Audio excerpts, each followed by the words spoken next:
We're literally surrounded by smart devices, our phones, our cars, you name it. But have you ever really stopped to think about how they do what they do? How does a digital command, a piece of code, actually make something happen in the real physical world? Well, that's exactly what we're going to unpack. Okay, let's take a really common example. Your car's cruise control. You set it to, say, 70 miles per hour, and it just stays there. But it's not magic, right? That car is constantly fighting against things like wind resistance, going up and down hills. It's making thousands of tiny adjustments every single minute. So how does it actually know what to do? Well, the secret behind what makes your car, or really any device, smart is this really powerful idea. It's kind of like the invisible operating system running behind the scenes of our entire modern world. And that concept has a name. It's called a cyber-physical system, or CPS for short. Now, the official definition from the National Institute of Standards and Technology says they're co-engineered interacting networks of physical and computational components. What that really means is you've got physical parts and computer parts that aren't just bolted together. No, they're designed to work together, deeply intertwined from the very beginning. So let's just break that down, make it super simple. The cyber half, that's the brains of the operation. All the thinking, the computation, the communicating. And the physical half, that's the body.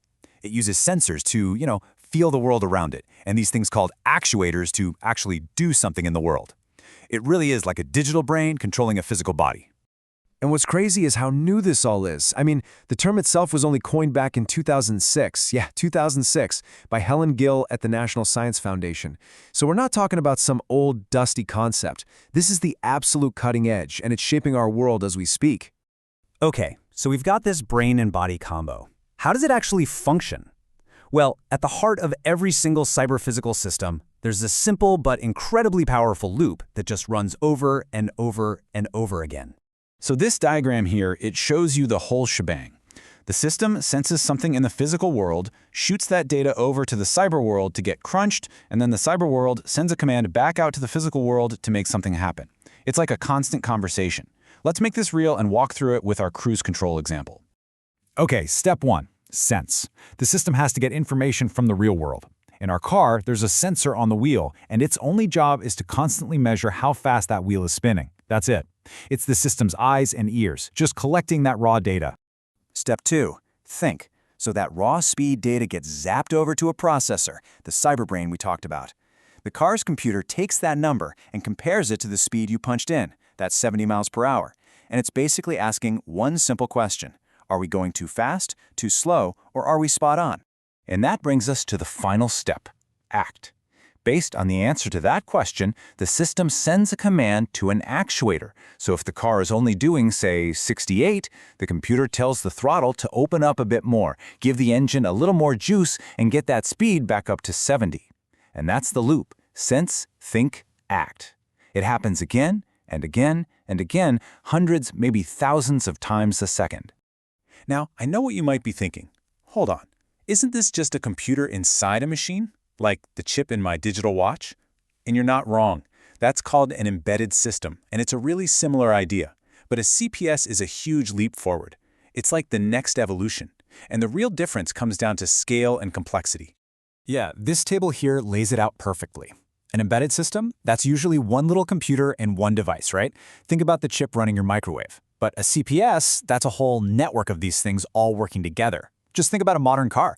You've got the brakes, the engine, the navigation, the entertainment system. They're all talking to each other. And that coordination brings up a super important issue for CPS, getting the timing right and this thing called concurrency. So, you see, it's not like this idea came out of nowhere. It's really a generalization of that older embedded system concept. We're just taking the basic idea of a computer and a device and blowing it up, scaling it into a whole network where everything is communicating and collaborating. So what is this concurrency thing I mentioned? It's pretty simple, actually. It just means that multiple things are happening at the exact same time, and they're all sharing info to get a bigger job done. It's literally teamwork, but for computers. And this is a fantastic example. Picture a team of autonomous robots on a search and rescue mission. You can't have one robot stop building its map of the area while another one tries to figure out where to go next. No way! They have to do all of it, all at once. Sensing the environment, building the map, planning their movements, talking to each other, and making sure they don't crash into things. That is concurrency. All right, so let's zoom out one more time. We went from a single device to a network of devices working together.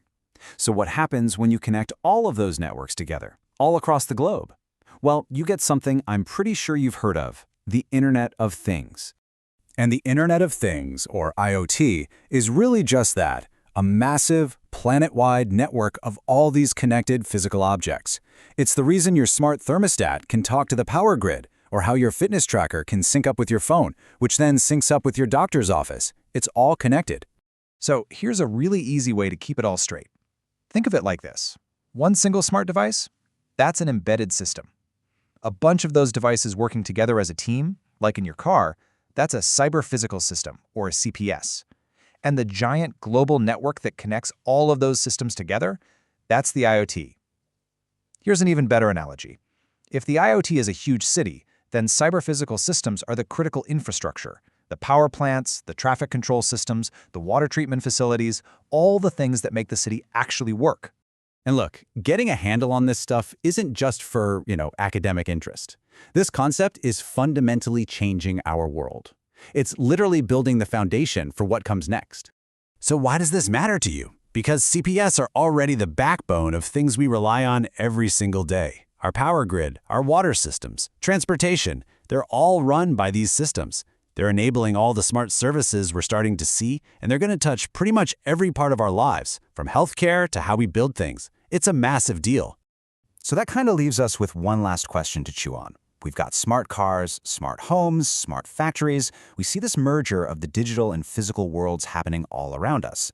As that trend just keeps accelerating, you have to wonder, what's next? What part of our lives is about to get the next cyber-physical upgrade?